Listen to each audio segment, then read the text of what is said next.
ನಮಸ್ತೆ ಮಕ್ಕಳ, welcome back to my channel. Please like, share and subscribe my channel. ಮಕ್ಕಳ, ಇವತ್ತು ನಾವು 10ನೇ ತರಗತಿ ಗಣಿತದಲ್ಲಿ ರೂಪಣಾತ್ಮಕ ಮೌಲ್ಯಮಾಪನ ಅಥವಾ ಸಾಧನಾ ಪರೀಕ್ಷೆ ಅಥವಾ FA2 ಇದಕ್ಕೆ ಸಂಬಂಧಪಟ್ಟಂತಹ ಮಾದರಿ ಪ್ರಶ್ನೆ ಪತ್ರಿಕೆ ಉತ್ತರ ಸಹಿತವಾಗಿ ನೋಡ್ತಾ ಹೋಗೋಣ. ಉತ್ತರವನ್ನು ಬರೆಯೋದಕ್ಕೆ ನಿಮಗೆ ಸಿಗುವಂತಹ ಸಮಯ 40 ನಿಮಿಷಗಳು. ಒಟ್ಟು ಅಂಕಗಳು 20 ಆಗಿರುತ್ತೆ ಮಕ್ಕಳ. ಫಸ್ಟ್ ಹೆಡಿಂಗ್ ನೋಡಿ. ಈ ಕೆಳಗಿನ ಪ್ರಶ್ನೆಗಳಿಗೆ ಸೂಕ್ತವಾದ ಉತ್ತರವನ್ನು ಆರಿಸಿ ಬರೆಯಿರಿ. ಮಕ್ಕಳ, ಇಲ್ಲಿ 2 ಪ್ರಶ್ನೆ ಇರುತ್ತೆ. ಸರಿಯಾದ ಉತ್ತರವನ್ನು ಬರೆದ್ರೆ ತಲಾ 1 ಅಂಕ ಸಿಗುತ್ತೆ. ಪ್ರಶ್ನೆ 1 ನೋಡಿ. -7, -9, -11, -13 ಡ್ಯಾಶ್ ಅಂತ ಕೊಟ್ಟಿದ್ದಾರೆ. ಈ ಸಮಾಂತರ ಶ್ರೇಣಿಯ ಸಾಮಾನ್ಯ ವ್ಯತ್ಯಾಸ. ಇಲ್ಲಿ ಆಯ್ಕೆಗಳಿದೆ ನೋಡಿ ಮಕ್ಕಳ. ಆಯ್ಕೆನಲ್ಲಿ ಇದಕ್ಕೆ ಸರಿಯಾದ ಉತ್ತರ -2, ಆಯ್ಕೆ ಬಿ -2. ಪ್ರಶ್ನೆ 2 ನೋಡಿ. ಈ ಕೆಳಗಿನ ಯಾವ ತ್ರಿಭುಜಗಳ ಜೋಡಿಗಳು ಯಾವಾಗಲೂ ಸಮರೂಪವಾಗಿರುತ್ತವೆ? ಇದಕ್ಕೆ ಸರಿಯಾದ ಉತ್ತರ ಆಯ್ಕೆ ಸಿ 2 ಸಮಬಾಹು ತ್ರಿಭುಜಗಳು. ಓಕೆನಾ? ನೆಕ್ಸ್ಟ್ ಹೆಡಿಂಗ್ ನೋಡಿ. ಈ ಕೆಳಗಿನ ಪ್ರಶ್ನೆಗಳಿಗೆ ಉತ್ತರ ಬರೆಯಿರಿ. ಮಕ್ಕಳ, ಇಲ್ಲಿ ಒಟ್ಟು 3 ಪ್ರಶ್ನೆಗಳಿರುತ್ತೆ. ಸರಿಯಾದ ಉತ್ತರವನ್ನು ಬರೆದ್ರೆ ತಲಾ 1 ಅಂಕ ಸಿಗ್ತಾ ಹೋಗುತ್ತೆ. ಪ್ರಶ್ನೆ 3. ಸಮಾಂತರ ಶ್ರೇಣಿಯ ಮೊದಲ ಪದ ಎ ಮತ್ತು ಕೊನೆಯ ಪದ AN ಆದರೆ ಶ್ರೇಣಿಯ ಮೊದಲ n ಪದಗಳ ಮೊತ್ತವನ್ನು ಕಂಡುಹಿಡಿಯುವ ಸೂತ್ರವನ್ನು ಬರೆಯಿರಿ. ಉತ್ತರವನ್ನು ನೋಡಿ ಮಕ್ಕಳ. nನೇ ಪದ ಕಂಡುಹಿಡಿಯುವ ಸೂತ್ರ AN = B + (n-1) D. ಓಕೆನಾ? ಪ್ರಶ್ನೆ 4. ಮೂಲ ಸಮಾನುಪಾತತೆಯ ಪ್ರಮೇಯವನ್ನು ಅಂದರೆ ಥೇಲ್ಸ್ನ ಪ್ರಮೇಯವನ್ನು ನಿರೂಪಿಸಿ. ಉತ್ತರ. ಮೂಲ ಸಮಾನುಪಾತತೆಯ ಪ್ರಮೇಯ ತ್ರಿಭುಜದ 2 ಬಾಹುಗಳನ್ನು 2 ವಿಭಿನ್ನ ಬಿಂದುಗಳಲ್ಲಿ ಛೇದಿಸುವಂತೆ ಒಂದು ಬಾಹುವಿಗೆ ಸಮಾನಾಂತರವಾಗಿ ಎಳೆದ ಸರಳ ರೇಖೆಯು ಉಳಿದೆರಡು ಬಾಹುಗಳನ್ನು ಸಮಾನುಪಾತದಲ್ಲಿ ವಿಭಾಗಿಸುತ್ತದೆ. ಪ್ರಶ್ನೆ 5. ಮೂಲ ಬಿಂದುವಿನ ನಿರ್ದೇಶಾಂಕಗಳನ್ನು ಬರೆಯಿರಿ. ಉತ್ತರ. ಮೂಲ ಬಿಂದುವಿನ ನಿರ್ದೇಶಾಂಕಗಳು 0 ಹಾಗೂ 0. ನೆಕ್ಸ್ಟ್ ಹೆಡಿಂಗ್ ನೋಡಿ ಮಕ್ಕಳ. ಈ ಕೆಳಗಿನ ಪ್ರಶ್ನೆಗಳಿಗೆ ಉತ್ತರಿಸಿ. ಇಲ್ಲಿ ಒಟ್ಟು 2 ಪ್ರಶ್ನೆ ಇರುತ್ತೆ. 2 ಅಂಕದಂತೆ ಇರುತ್ತೆ ಮಕ್ಕಳ. ಹಾಗೆ ನಿಮಗೆ ಪ್ರಶ್ನೆ 7ರಲ್ಲಿ ಒಂದು ಆಯ್ಕೆಯ ಪ್ರಶ್ನೆ ಸಹಿತ ಇದೆ. ಇವಾಗ ಫಸ್ಟು ಪ್ರಶ್ನೆ 6ನ್ನು ನೋಡಿ. P × 2, 3 ಮತ್ತು Q × 4, 1 ಬಿಂದುಗಳ ನಡುವಿನ ದೂರವನ್ನು ದೂರ ಸೂತ್ರದ ಸಹಾಯದಿಂದ ಕಂಡುಹಿಡಿಯಿರಿ. ಪ್ರಶ್ನೆ 6ಕ್ಕೆ ಉತ್ತರವನ್ನು ನೋಡಿ ಮಕ್ಕಳ. ಸ್ಟೆಪ್ ಬೈ ಸ್ಟೆಪ್ ನೀಟಾಗಿದೆ. ಅರ್ಥ ಮಾಡ್ಕೊಳ್ಳೋಕ್ಕೂ ತುಂಬ ಈಸಿ ಇದೆ.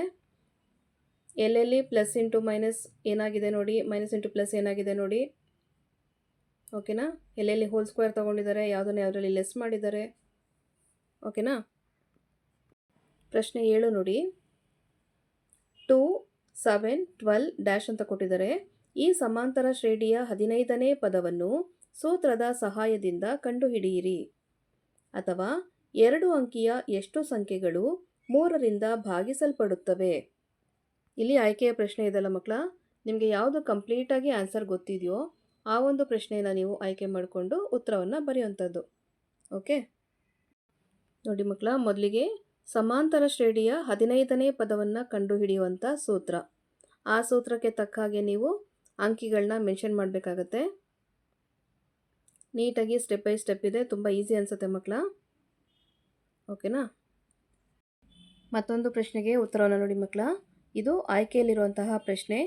ಅಂದರೆ 2 ಅಂಕಿಯ ಎಷ್ಟು ಸಂಖ್ಯೆಗಳನ್ನು 3ರಿಂದ ಭಾಗಿಸಲ್ಪಡುತ್ತದೆ? ಈ ಒಂದು ಪ್ರಶ್ನೆಗೆ ಉತ್ತರವನ್ನು ನೋಡಿ. ಎಲ್ಲ ಉತ್ತರಗಳು ಸ್ಟೆಪ್ ಬೈ ಸ್ಟೆಪ್ ಇದೆ ಮಕ್ಕಳ. ನೀಟಾಗಿ ಚೆನ್ನಾಗಿ ಅರ್ಥ ಮಾಡ್ಕೊಳ್ಳಿ. 1-2ರಿಂದ 3 ಬಾರಿ ಬರೆದು ಪ್ರಾಕ್ಟೀಸನ್ನು ಸಹ ನೀವು ಮಾಡ್ಕೋಬೇಕಾಗತ್ತೆ. ನೆಕ್ಸ್ಟ್ ಹೆಡಿಂಗ್ ನೋಡಿ. ಈ ಕೆಳಗಿನ ಪ್ರಶ್ನೆಗಳಿಗೆ ಉತ್ತರಿಸಿ. ಇಲ್ಲಿ ನೀವು ಒಂದೇ ಒಂದು ಪ್ರಶ್ನೆಗೆ ಉತ್ತರವನ್ನು ಬರೀಬೇಕಾಗತ್ತೆ. 3 ಅಂಕದ ಪ್ರಶ್ನೆ ಆಗಿರುತ್ತೆ ಮಕ್ಕಳ. ಹಾಗೆ ನಿಮಗೆ ಆಯ್ಕೆನೂ ಸಹ ಇರುತ್ತೆ. 2 ಪ್ರಶ್ನೆಗಳಲ್ಲಿ ಯಾವುದಾದ್ರು ಒಂದು ಪ್ರಶ್ನೆಯನ್ನು ಸರಿಯಾಗಿ ಅರ್ಥ ಮಾಡಿಕೊಂಡು ನೀಟಾಗಿ ಉತ್ತರವನ್ನು ಸ್ಟೆಪ್ ಬೈ ಸ್ಟೆಪ್ ಬರೆಯುವಂಥದ್ದು. ಓಕೆ. ಪ್ರಶ್ನೆ 8ರಲ್ಲಿ ನೋಡಿ. 5 - 2, 6, 4 ಮತ್ತು 7 -2 ಈ ಬಿಂದುಗಳನ್ನು ಒಂದು ಸಮದ್ವಿಬಾಹು ತ್ರಿಭುಜದ ಶೃಂಗಗಳಾಗಿವೆಯೇ ಎಂದು ದೂರ ಸೂತ್ರದ ಸಹಾಯದಿಂದ ಪರೀಕ್ಷಿಸಿ. ಉತ್ತರವನ್ನು ನೋಡೋಣ ಈಗ.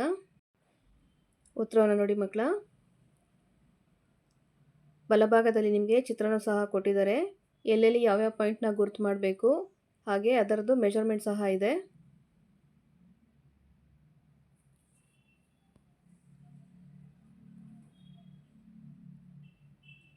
ಈ ಒಂದು ಉತ್ತರವನ್ನು ನೀವು ಅಭ್ಯಾಸ ಮಾಡಿಕೊಂಡು ನೀಟಾಗಿ ಸ್ಟೆಪ್ ಬೈ ಸ್ಟೆಪ್ ಅರ್ಥ ಮಾಡಿಕೊಂಡು ಒಂದು 2-3 ಬಾರಿ ಪ್ರಾಕ್ಟೀಸ್ ಮಾಡಿ ಎಕ್ಸಾಮ್ ಅಟೆಂಡ್ ಮಾಡ್ಬೋದು ಮಕ್ಕಳ. ನೋಡೋದಕ್ಕೆ ಕಷ್ಟ ಅನಿಸುತ್ತೆ, ಬಟ್ ಬರಿತಾ ಬರಿತಾ ತುಂಬ ಈಸಿ ಅನಿಸುತ್ತೆ. ಈಗ ಆಯ್ಕೆಯಲ್ಲಿರುವಂತಹ ಮತ್ತೊಂದು ಪ್ರಶ್ನೆಯನ್ನು ನೋಡೋಣ.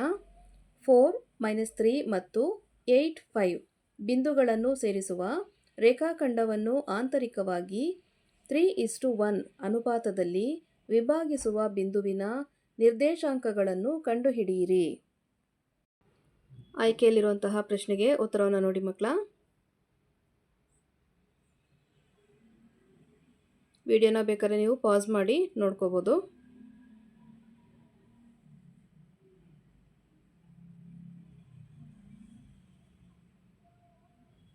ನೀಟಾಗಿ ಸ್ಟೆಪ್ ಬೈ ಸ್ಟೆಪ್ ಬರೆಯೋದನ್ನು ಅರ್ಥ ಮಾಡಿಕೊಂಡು ಪ್ರಾಕ್ಟೀಸ್ ಮಾಡಿ. ನೆಕ್ಸ್ಟ್ ಹೆಡಿಂಗ್ ನೋಡಿ. ಈ ಕೆಳಗಿನ ಪ್ರಶ್ನೆಗಳಿಗೆ ಉತ್ತರಿಸಿ. ಇಲ್ಲೂ ಸಹ ನಿಮಗೆ 2 ಪ್ರಶ್ನೆ ಇರುತ್ತೆ ಮಕ್ಕಳ. 4 ಅಂಕದ ಪ್ರಶ್ನೆಗಳಾಗಿರುತ್ತೆ.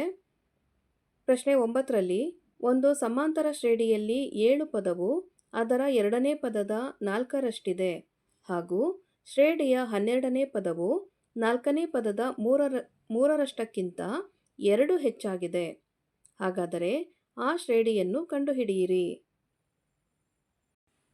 ಪ್ರಶ್ನೆ 9ಕ್ಕೆ ಉತ್ತರವನ್ನು ನೋಡಿ ಮಕ್ಕಳ. ಇದು 4 ಅಂಕದ ಪ್ರಶ್ನೆ ಆಗಿರುತ್ತೆ.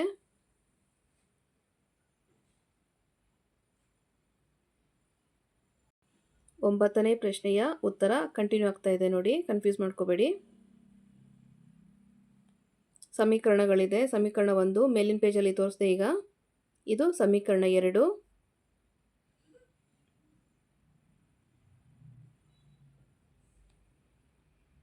ಇದಿಷ್ಟು ಸಂಪೂರ್ಣವಾದ ಉತ್ತರ ಮಕ್ಕಳ.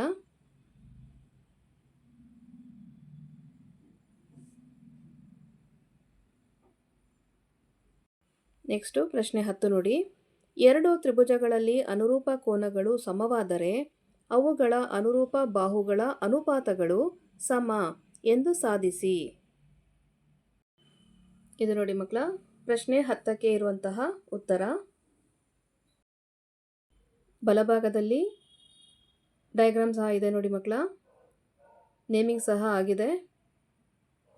ಯಾವ ರೀತಿ ನೇಮಿಂಗ್ ಮಾಡಬೇಕು, ನೀವು ಲೇಬಲ್ ಮಾಡಬೇಕು, ಹಾಗೆ ಅದರದ್ದು ಎಕ್ಸ್ಪ್ಲನೇಷನ್ ಯಾವ ರೀತಿಯಾಗಿ ಬರಿಬೇಕು ನೋಡ್ತಾ ಹೋಗಿ.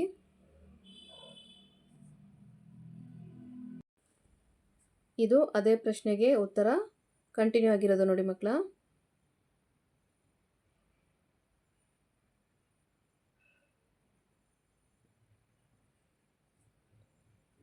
ನಿಮಗೆ ಒಂದು ಬಾರಿಗೆ ವಿಡಿಯೋದಲ್ಲಿರುವಂಥದ್ದು ಅರ್ಥ ಆಗಿಲ್ಲ ಅಂತಂದರೆ ವಿಡಿಯೋನ ಪಾಸ್ ಮಾಡಿ ಬರೆದು ಪ್ರಾಕ್ಟೀಸ್ ಮಾಡ್ತಾ ಓದ್ಕೋಬೋದು.